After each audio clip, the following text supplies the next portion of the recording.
Welcome everyone back to weekly weather updates, and in today's video we're going to have a look at the latest from the live radar, run through the UKV, have a look at the precipitation and the temperature over the next 5 days as it's remaining fairly cold and fairly dry. There will be showers in the east, as you can see on the live radar at the moment, as we do have easterly winds coming up over the next few days into the middle of next week. And as I said, it will be fairly chilly, so those temperatures will be cold enough that we could see some of these showers fall as snow, especially over higher ground, but maybe some flakes to low-lying areas as well within some of the heavier showers. This will continue, as I said, into the middle of the week, and then the huge uncertainty comes in. As we'll see on the GFS, GM, ECMWF, and the Ensembles, the high pressure will try to ridge further northwards up towards Greenland into the early parts of March. And we still are pretty much unsure on what is going to be happening. There is huge uncertainty, huge volatility in the models. There is the potential for very cold weather to come in, northerly or northeasterly winds. There's also the potential for mild south to southwesterly winds coming in as well. And again, all depends on how strong that high pressure is as it moves northwards. As you'll see, all the operational runs are pretty much all over the place. They are all conflicting on the exact surface conditions. The overall pattern is very similar, but very subtle differences in the positioning of high pressure, low pressure at this time of year especially, and with the pattern that we do have with cold air coming out into the mid-latitudes because of the southern stratospheric warming. There is going to be huge differences depending on very subtle changes.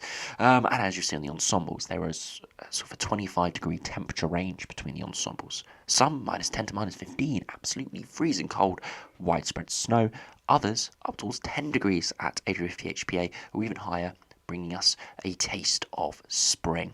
So we'll have to see what they do show, but if you are looking for any certainty, we're not going to be able to give you that today. It's still very, very uncertain as we head into March. So do remember, if you enjoy my videos, make sure you like and subscribe, and remember to follow me on Twitter as well. The link's in the description.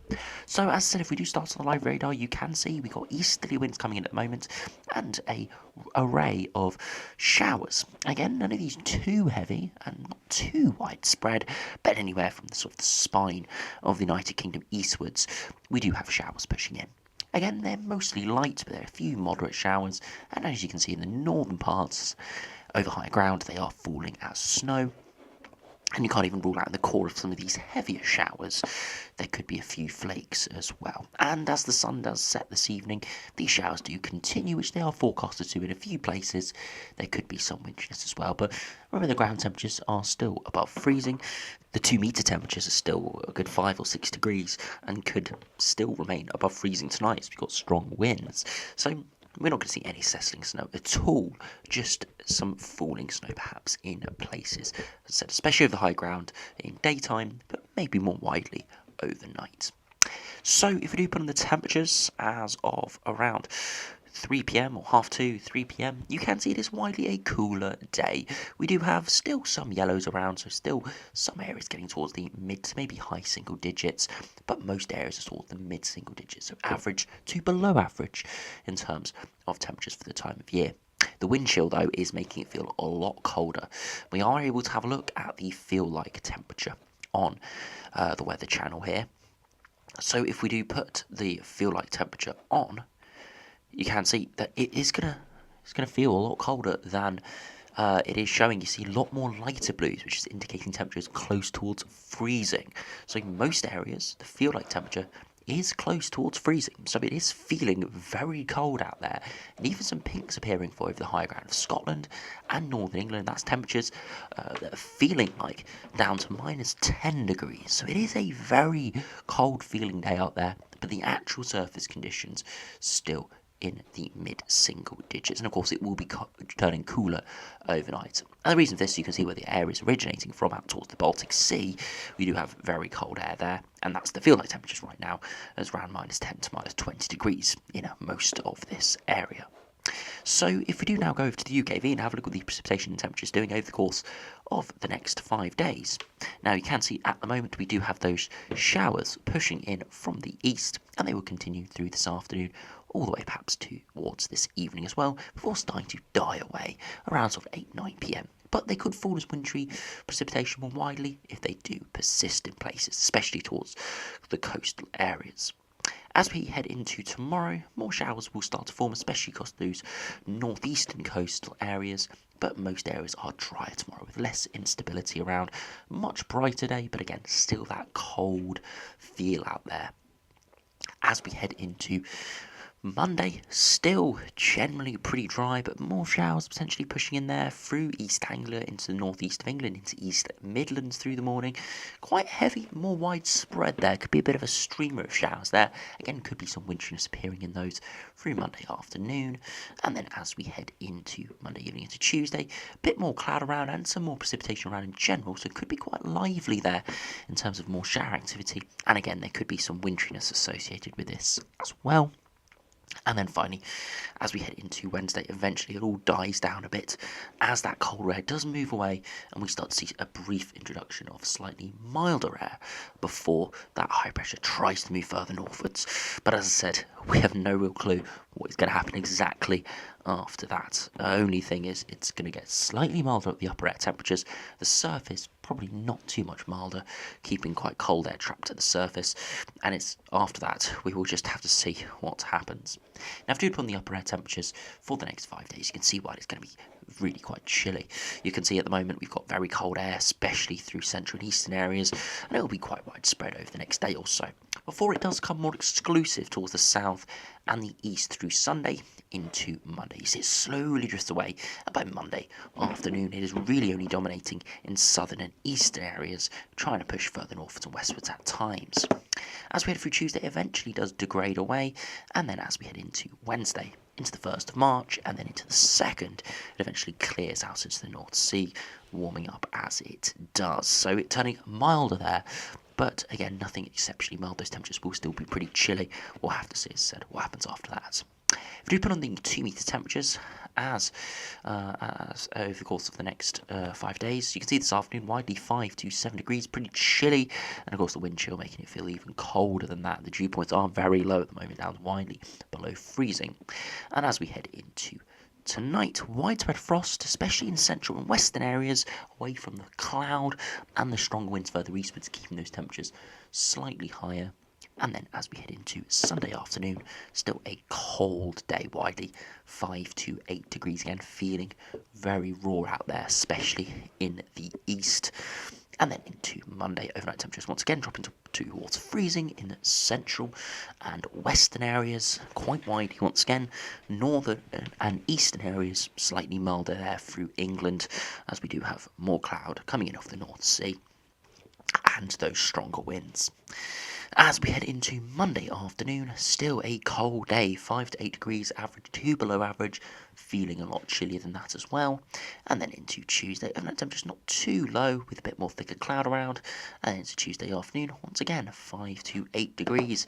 And then finally into Wednesday, still chilly, 5 to 10 degrees, perhaps there, maybe slightly milder in a few spots, maybe 9 or 10 maybe, but generally still cold. And then as we head into the 2nd of March, those upper air temperatures are turning slightly milder, but towards the surface, still getting towards freezing point overnight, as it is still got cold air trapped towards the surface. So yes, it could be turning slightly milder in terms of upper air temperatures towards the middle of the week, but we're not expecting any huge rise in temperatures at the surface. It's going to remain average to below average, and the field night temperature is going to be very cold over the coming days. So make sure you do wrap up warm and stay safe out there, as it's going to be quite a raw wind chill, and there are going to be some blustery showers around as well. Some people probably enjoy this sort of pattern, enjoy a chillier feel and the drier weather, but of course it is cold out there still, and there could be issues with ice, especially in areas where we do see those frosts. But if we do now have a look at the longer range, which I know a lot of people will be interested in, as we have been looking at the potential for some very cold weather as we head into March, and as I said at the start of the video, it's still massive uncertainty with that. You can see the high pressure to our north at the moment, pulling in that easterly wind, and that is pulling that cold air in. Now the high pressure continues over the top of us and to our north, and as we head into the middle of and end of next week, it kind of sits over the top of us, cuts off that easterly. That's why we see slightly milder upper air temperatures. So probably the wind chill will reduce, it will be slightly milder feeling, but the surface temperatures will still be average to below average. The high pressure does try and move northwards. You can see here, as we head towards next weekend, it's early March, it does move northwards and tries to build in northerly winds. Now the GFS here keeps on the periphery of that very cold air that's now out in Scandinavia and towards western Russia. We do tap into it for a time, some brief northerlies here from the GFS, but we're not going bitterly cold here. That very cold air does stay just to our north and our east, as we never fully get blocking going towards Greenland and towards northeast Canada. We still have these lows trying to break through, and it doesn't fully establish itself. Again, if we put in the upper air temperatures, you can see it is bitterly cold to our northeast. We do tap into that cold air for a time. The -5 isotherm comes through. We could get close to the -10 isotherm at times, but we never fully push it in because of that block not getting further northwards and westwards. And you can see that very cold air is just to our east, so we could tap into it. Very subtle differences, and this could pull in that bitterly cold air. So we'll have to see. But the GFS today definitely just on the edge of very cold weather, but not quite pulling it in. But as we'll see on the other models in a minute, there is huge contrast. As we'll see with the GEM now, it does nothing like that at all. The high pressure to our north pulls in an easterly wind as we head towards the end of the next week. It does attempt to head toward Greenland. Most models are agreeing on that. But actually, it just flattens itself and we see a southwesterly wind. The very cold air is just to our northeast. You put on those upper air temperatures, it is bitterly cold a few hundred miles to our northeast towards Denmark, Scandinavia and many areas around the Baltic Sea. It is freezing cold down towards ice days widely. But for the UK, we're getting the 5-degree isotherm in, perhaps potentially even the 10-degree isotherm in, and it's going very mild. And this is because the high pressure didn't get further northwards and eastwards and didn't really establish itself up towards Greenland or northern Canada. So as I said, very subtle differences in the strengths and positioning of the high pressure, low pressure. And we see a mild southwesterly here instead of a cooler, more blocked north or northeasterly. That north or northeasterly is going into parts of Eastern Europe instead. So very small differences, but huge differences in outcome at the surface, and that's why we're seeing a whole array of scenarios at the moment from the main models. If we compare to the ECMWF, high pressure up to our north, easterly winds pushing in and trying to build towards Greenland, and we do see that northerly wind or northeasterly wind in for a time, but it doesn't really sustain itself, and we eventually just topple under higher pressure. So it probably would be quite cold this run, and you can see a lot of blocking to our north, but nothing substantial enough to produce any huge cold spell or anything more than just cold days, a bit of a wind chill and frosty nights. Again, we put on those upper air temperatures. You can see it does go very cold. The -5 isotherm moves in, maybe even the -10 isotherm in, but it's generally trapped under the high pressure, and any instability, any low pressure associated with that cold air is still out towards Europe. So a lot of Europe could be going quite cold and snowy. The UK, very uncertain. Go cold here for a time before the southwesterlies do start to push in. But still, huge blocking up towards Greenland. It's just how strong it is and how sustained it is will decide how cold and whether it does get cold at all into early March. Now, if we finish by looking at the ensembles, if we do start by looking at the GFS ensembles. Now you can see this is the 6 o'clock run, and we have once again huge volatility. It's cold for the next 5 days, all the way to the start of March, well below average, and then we trend to average to above average for the first few days of March. But as I said, we're under the higher pressure, so it's still likely to be chilly at the surface. Then we see the huge uncertainty as we head to around the 5th, 6th of March. We've got some runs, including the operational run, that go cold. We've got other runs that just stay around average. And then we have the more sort of ambitious runs. We've got some going very mild, 5 degrees plus, up towards maybe 10 degrees. But we've got others, and perhaps more, down towards -5 to -10. Including the operational run for a time, and even maybe 3 or 4 or 5 down towards -15, or at least below -10, going very cold. Beasts from the east, like air masses, pushing in there. So once again, huge uncertainty. You can see the scatter starts in soon as around 5 or 6 days. So it's slightly beyond that UKV run stretch is where the huge uncertainty comes in. And then the massive uncertainty in terms of air masses, deciding whether it's going to be freezing cold or mild, comes in around the sort of 5th, 6th, 7th of March. So you can see here for the ensembles, they have no clue what is going to happen. we can definitely look at sort of the rough scenarios, and the ensemble members have generally been below average quite consistently over the last sort of week or so for the first week or two of March, and that still looks true. It's going to be cold, probably below average, but whether it's going to be anything bitterly cold, it really hasn't firmed up at all. It's stayed uncertain. There's still milder runs, and there's still very cold runs. Again, it's emphasised even better on the dew point. Some of these runs getting down to -10 or lower. That is a ridiculously cold air mass. Others getting towards +10.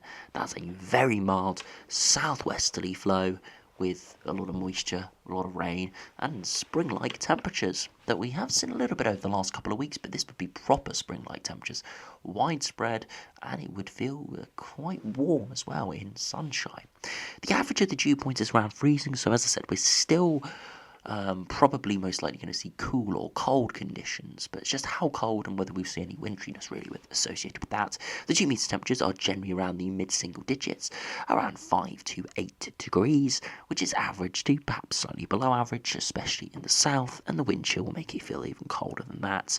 If we do finish by looking at the ECMWF ensembles as well, you can see they don't have a clue either. Even more spread here. Not as much extreme runs, but huge spread from around even the 3rd, 4th of March. Some -5 to -10 or lower as soon as the 5th or 6th of March in around 7 or 8 days' time. Others going up towards 5 to 10 degrees. So again, a 20-degree temperature range here. And that's not too ridiculous, but really only in around 5, 6, 7 days' time. That is a huge, huge uncertainty. The models will agree at some point, but I've said this so many times in the last couple of weeks. This is what happens when we see an SSW. We see huge, huge uncertainty. And we saw a similar thing happen before the beast from the east, where some days it was going bitterly cold, other days it was just going milder. So I'm not forecasting a beast from the east by any means. I'm just saying that we can't go either way from this sort of pattern. Nothing is guaranteed, and we're just going to have to keep an eye on what does happen. So anyway, thanks for watching. Make sure you keep an eye on the models, keep an eye on the videos, as it's going to potentially be very interesting to early March. Could be very mild, could be very cold, or could be kind of in between. There is huge scope for the weather into March. But for the one thing we can say is the rest of February is going to be cold. It's going to feel potentially very cold in places. There will be a few showers around, maybe even some wintry showers, but most areas will probably just be dry and frosty with a cold feel-like temperature. Make sure you stay safe out there. It's going to be chilly, hopefully. I know a lot of people will want some spring weather to come. We have seen a little bit through February. We saw some days getting up towards the mid-teens, but that's sort of more widespread, more sustained, potentially even slightly higher. I do think will be coming in the next month or to 6 weeks, so I know a lot of people will be looking forward to something like that. Not got that at the moment, but hopefully in the foreseeable future we'll see something a little bit milder and warmer perhaps, as we have had relatively cold winter in terms of colder periods. Overall I do think it's going to become average to above average though, which is something we're pretty used to now over the past sort of decade or so.